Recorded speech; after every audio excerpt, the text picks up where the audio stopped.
राधे राधे, जय श्री कृष्णा। कहानी संग्रह में हमारे सभी दर्शकों का हार्दिक स्वागत है। दर्शकों, अगले अध्याय में आपने देखा कि किस प्रकार संध्या के घोर समय में दिति की जिद के कारण गर्भाधान स्थापित करने के कारण साध्वी दिति के दो महान शक्तिशाली दैत्य हिरण्याक्ष और हिरण्यकश्यप उत्पन्न हुए, जिसके पैदा होते ही तीनों लोक और 14 भवन कांप गए। यह ऐसा समय था जब तीनों लोकों और 14 भवनों में देवताओं के राजा इंद्र का आधिपत्य स्थापित था। इस अभिमान के कारण इंद्र की बुद्धि अविवेकी बन गई और उनके हृदय में अभिमान का वास हो जाता है। उनके हृदय में शील नहीं टिका और जहाँ शील नहीं रहता वहाँ पर लक्ष्मी, सत्य, धर्म, सद्गुण, ऐश्वर्य सभी उस अभिमानी का परित्याग कर देते हैं। आइए जाने इंद्र का अभिमान उन्हें किस प्रकार ले डूबा। जानने से पूर्व यदि आप हमारे चैनल पर नए हैं तो सब्सक्राइब करें, वीडियो को शेयर एंड लाइक अवश्य करें। संपूर्ण जानकारी के लिए वीडियो को अंत तक जरूर देखें। यह वो समय था जब सतयुग का 6वां मनवंतर था। महर्षि कश्यप की पतिव्रता पत्नी दिति के गर्भ से असुरों के आश्रयदाता हिरण्याक्ष और हिरण्यकश्यप नामक दो परम शक्तिशाली पुत्र दैत्यादि के रूप में इंद्र के गर्भ को दूर करने के लिए प्रकट हुए, जिनका जन्म होते ही देवताओं में भय छा गया। जैसे ही ये बड़े हुए वैसे वैसे उन्होंने अपने बाहुबल से संपूर्ण जगत पर अपना आधिपत्य स्थापित कर लिया। हिरण्यकश्यप राज्य का कार्यभार अपने कंधों पर ले लेता है, परंतु हिरण्याक्ष पर कोई भार न था। अतः वह उद्दंड होकर चारों ओर घूमता, दिक्पालों पर चढ़ाई करता, इंद्र लोक पर आक्रमण कर सभी देवताओं को सताता। उसके आतंक से देवता ही नहीं पृथ्वीवासी भी परेशान थे। वह इतना शक्तिशाली था कि उसके भय से सभी देवता इधर उधर मारे मारे फिर रहे थे। संपूर्ण पृथ्वी पर असुरों का आधिपत्य था। इतना होते हुए भी श्री हरि आनंद की निद्रा में लीन थे। वह देवताओं के अभिमान को दूर करने के लिए जानबूझकर हर इच्छा से ही कर्म दंड भोग रहे थे।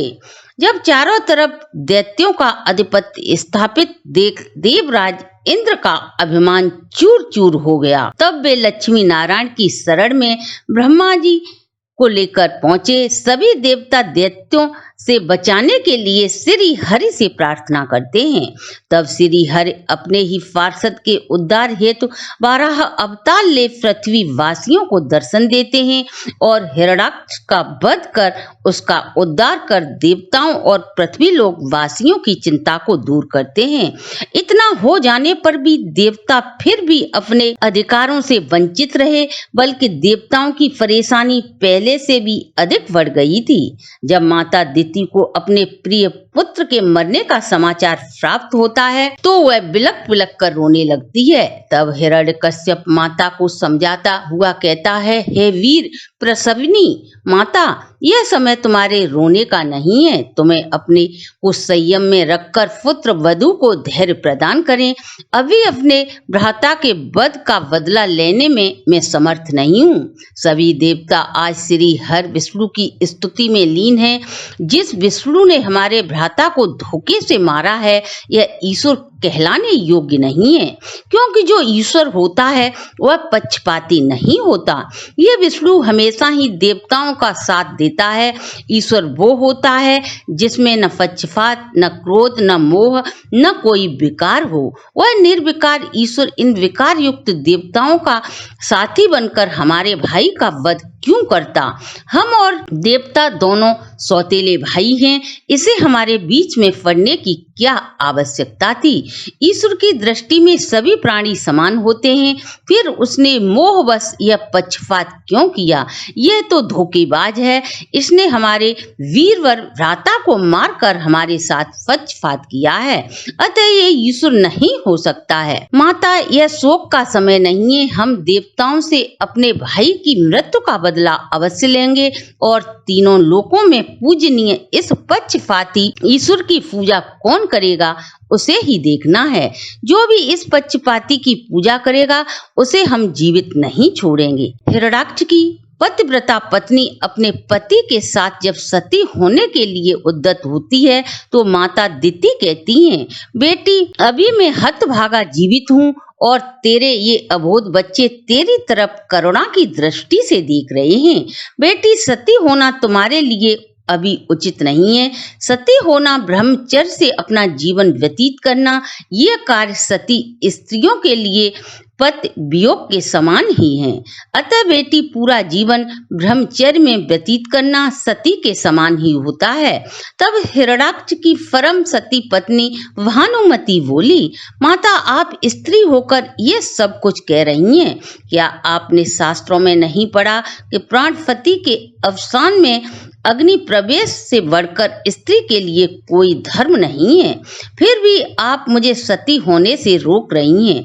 अगर मैं आज सती नहीं हुई तो सदैव मेरा हृदय मेरे प्राणपति के घातक विष्णु तथा उसके भक्तों के प्रति शत्रुता में लगा रहेगा और मुझे कभी भी जीवित रहते हुए शांति नहीं मिलेगी। जब भानुमति ने अपनी जिद नहीं छोड़ी तो स्वयं हिरण्यकश्यप उसे समझाता है।